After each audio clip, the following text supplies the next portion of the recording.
Greetings, everyone. I'm excited to have Nick Smith, CEO and founder of Saile, on the show today. Welcome, Nick. Hey, thanks so much, Ben. Thanks for having me. Yeah, great to have you here. Let's dive in.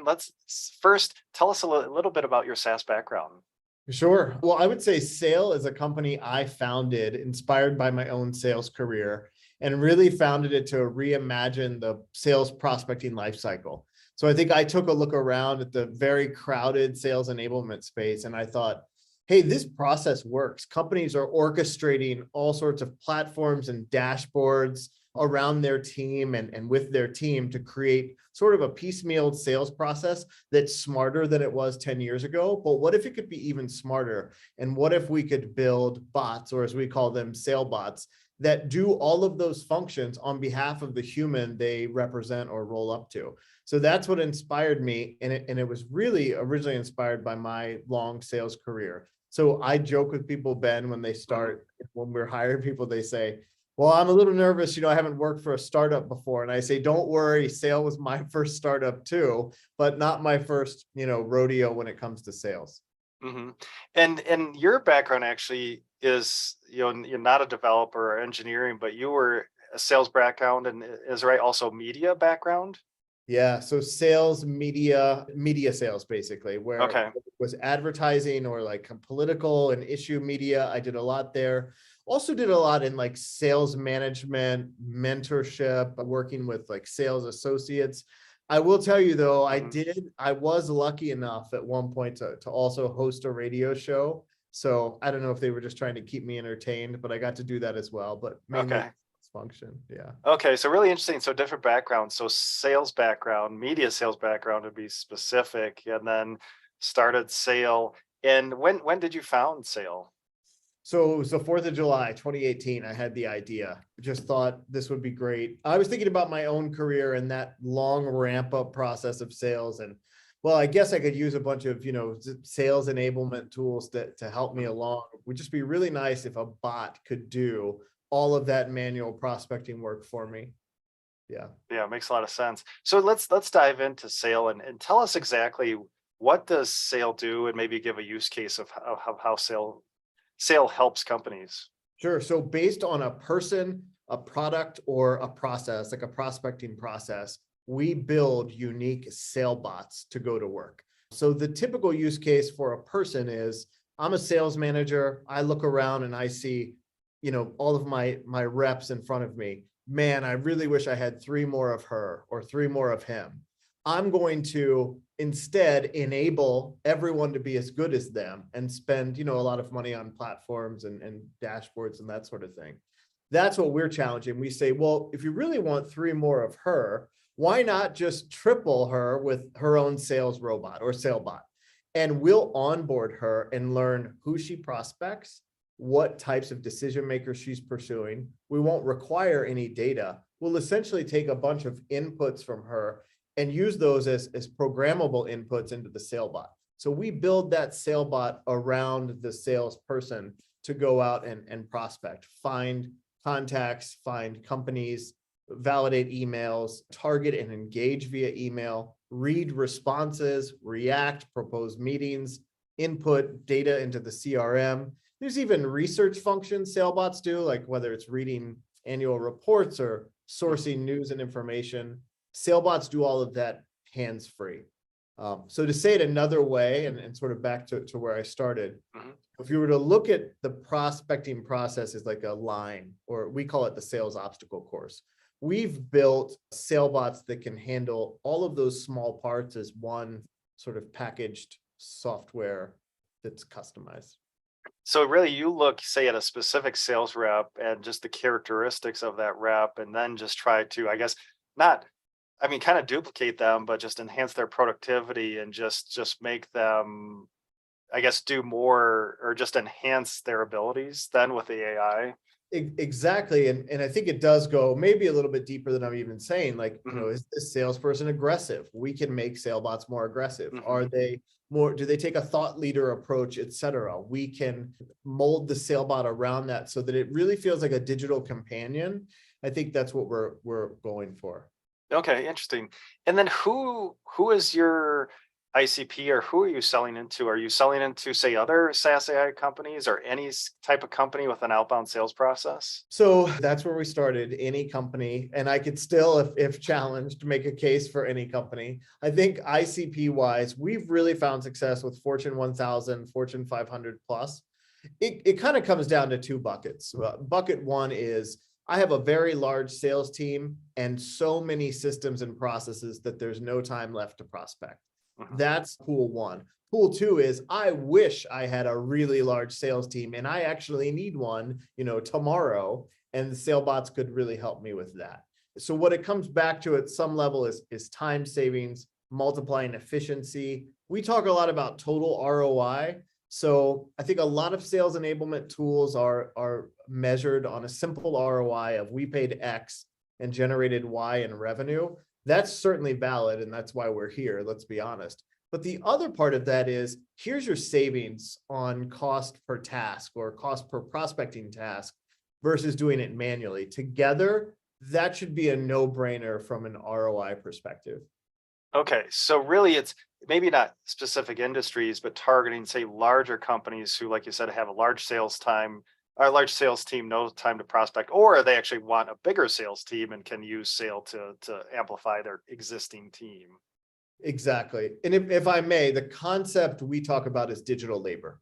So any Mm, team that could really use some sort of multiplication of prospecting, digital labor, we think is the solution there. And that's what the SailBots sort of run on. That's their mhm. fuel to prospect and multiply output. Okay, so founded the company, or the idea generated 2018, and then when did you first go to market then? How long did it take you to get that first iteration out? Yeah, so I would say it's really 2019 commercially operating. I mean, the SailBots dictated this a little bit because that was step one, is turning on our own SailBot. And once the opportunities came in, going back to my sales background, I tend to have a tough time saying no. So we started, taking business, and that's what we built the company on. We only had one salesperson until 3 weeks ago. And so but we had a lot of sale bots, right? So that's kind of dictated it a little bit more, and really focused on growing methodically, learning, Mhm. startups tend to do, building the plane while it was in the air, listening to a lot of customer feedback. What's interesting about our business is we're solving a very hard problem, but there's a couple problems. There's the sales prospecting problem that we're solving, and there's also all these companies that have tried to circle the drain and solve it.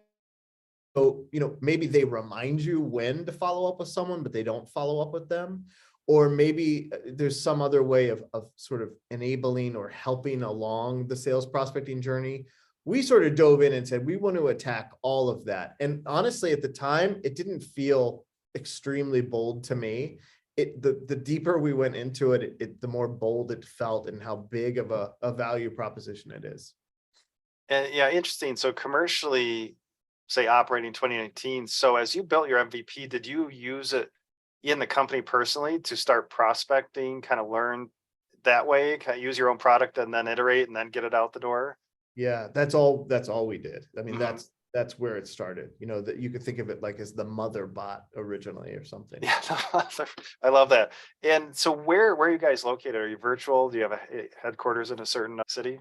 So we have two offices, one in Kansas City, where I'm in now, and also in New York, where I spent most of my career. So those are sort of our two home bases, but definitely have remote and virtual team members. We have a hybrid environment. Mhm. We try to get together as often as possible, but yeah, that's the format today. Okay. And what's your team size currently? Right now we're at 18. We're Okay. in the process of growing to 30, 28 to 30 by March. Oh, yeah. Okay. So fast growth by March. So looking forward to high growth and fast growth. We did hire that sales team that I spoke about. And so we think that they'll really help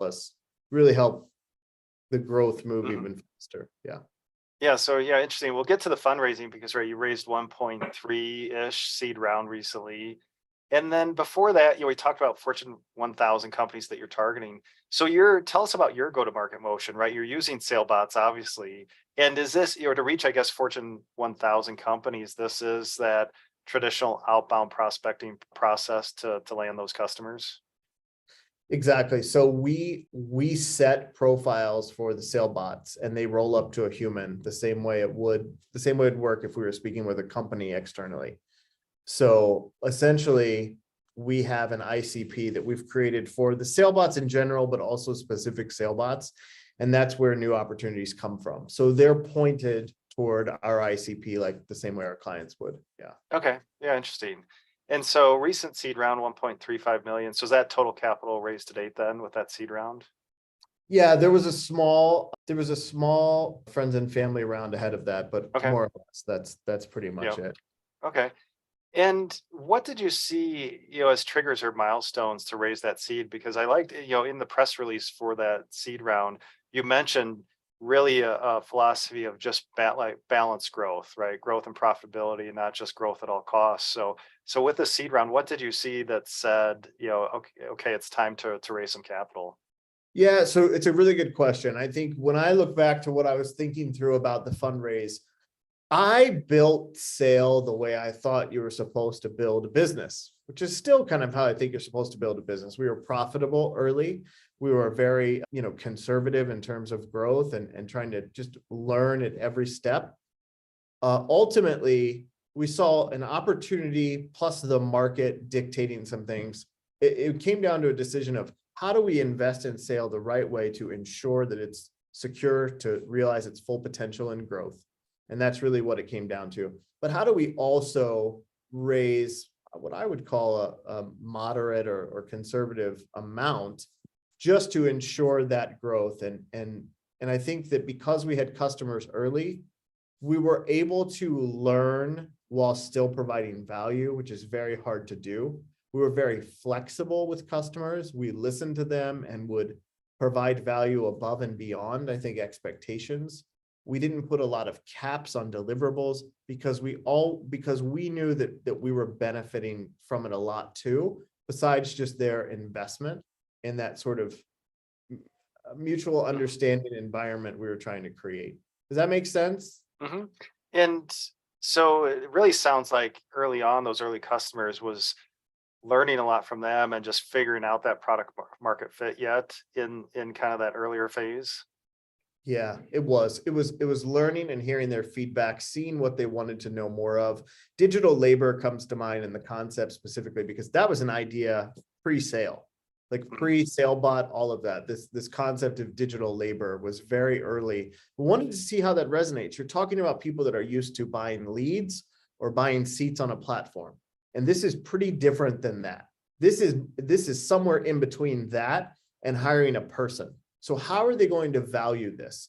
On a sales floor, if someone makes a cold call and they don't get a meeting, but the person says, hey, follow up with me in 3 months, I'll be really interested then. That salesperson is probably going to tell someone about that because that's not a bad outcome. It's not the greatest outcome, but it's not a bad one. And when it comes to seats on a platform or like lead generation, those things seem to be lost in translation. And they're lost because it's not a process that's continuously nurturing new potential customers, which a SailBot is. So we have to remind sales leaders of those things while at the same time giving them value the way on the terms they want to receive it. And so that's a lot of what we learned over the past couple of years. Okay. Yeah, really interesting. And so I think there are probably a lot of founders out there who were in your position, bootstrapping, balancing growth and profitability, and then, see some product market fit coming and then wondering, all right, should I raise? So any lessons learned along the way with this seed raise that you'd like to share with founders listening? Yeah, no, I appreciate the opportunity to do that. What I would say is there's definitely some truth to that sort of intersection of imposter syndrome and also the ceiling you set for yourself. Because it wasn't so much about, I had a pretty good idea there was product market fit based on my own career.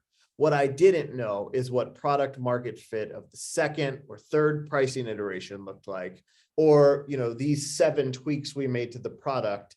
I didn't ultimately know what product market fit looked like there. So being open to the company taking on a life of its own, but still finding product market fit based on that. Like it's elastic. And so being okay with that and comfortable with that process would be advice, you know. Mhm. Let me say it another way. I Mhm. think there's a lot of talk around, hey, if the first idea doesn't work out, don't give up, try another idea. That's one part of it. But the other part of it is, what if the first idea works out, but it could be even better than you can imagine? Be open to that. It's not about, there's not like a finish line of product Mhm. market, but there's iterations of it. I love that. Yeah, not a finish line for product market. Love that. And so with this seed round, where was the investor focus, in your business? Were they looking at your addressable market? Were they looking at the story that you were selling? Like where was that? Because I'm guessing not a lot of numbers to sink into or SaaS metrics yet, but where was that focus from investors when they put that seed round in? Well, I think it's a great question because I think the focus was really centered around market and around competition and other companies, but how that was viewed through the investor's eyes was quite different. The typical response would be, sales enablement. Wow, there's a lot of companies out there. And to me, I was saying exactly, there's a lot. It looks like quick service restaurants in like late 2007 on, suburban street corners. There's a lot of that out there. What if we could sort of reset and focus on the problem all those things are circling and go after what's in the center of it, revenue, cost of sale, efficiency. And so I think those that got that, there were a certain population that really understood that, and we gravitated toward them for sure. So that when looking back at the fundraising process, that definitely stands out. I also think that there was a lot of interest in like, me being a subject matter expert.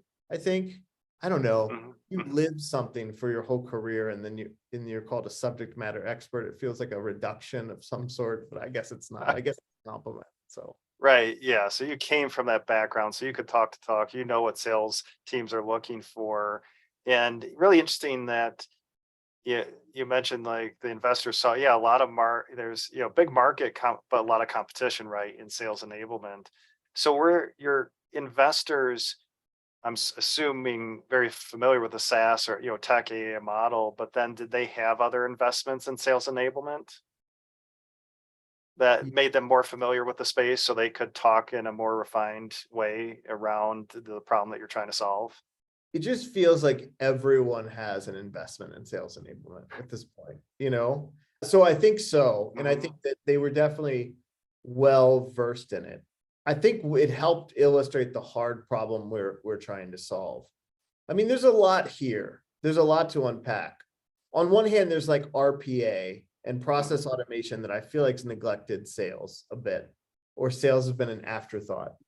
Everyone has like an accounting RPA solution. Hmm.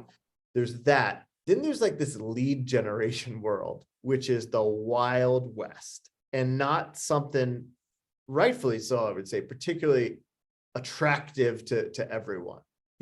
So there's that piece of it too. Then there's the shiny sales enablement, where we make your life easier world that there's so much mass in. And so there's a lot of, it's a pretty charged area of SaaS. And so I think that we were a little bit different. We always looked a little bit different. We approached it differently. What I tried to convey to them, that this isn't a novel concept. It's radically different, but it's tethered to something salespeople have to do every day, which makes it practical. Hmm. Okay. Yeah, makes a lot of sense. So, Nick, really appreciate the time today. So, as we wrap up, what's next? What's exciting that's coming up for sale? I think our mission is to elevate sales executives out of the sales obstacle course. We're doing that today. We want to let them know we're right there with them more. So I think connecting the human and their sailbot in more ways is really exciting to us. Also like to explore a lot the idea of really multiplying a salesperson or a Hmm. team. And so I think that we're extending more data and we're extending more insights into how their sailbot's performing. That's on our roadmap. And otherwise, just growing and building an incredible team that, like the team we already have today, I think is something we think about daily. That's great. So really appreciate your time today. If listeners would like to learn more about Saile, where should we send them online? So they can go to Saile, that's like sales with AI, SAILE.ai, and they can check out more info there, or LinkedIn, or feel free to send an email to me directly, nick@saile.ai. Love to All hear right, from. perfect. So if you'd like to learn more, check out Saile, so SAILE.ai. And if you'd like to reach out to Nick personally, email Nick, so NICK @saile.ai. So Nick, really appreciate your time today and sharing your story. Awesome. Thanks so much, Ben. I really appreciate it. Thanks.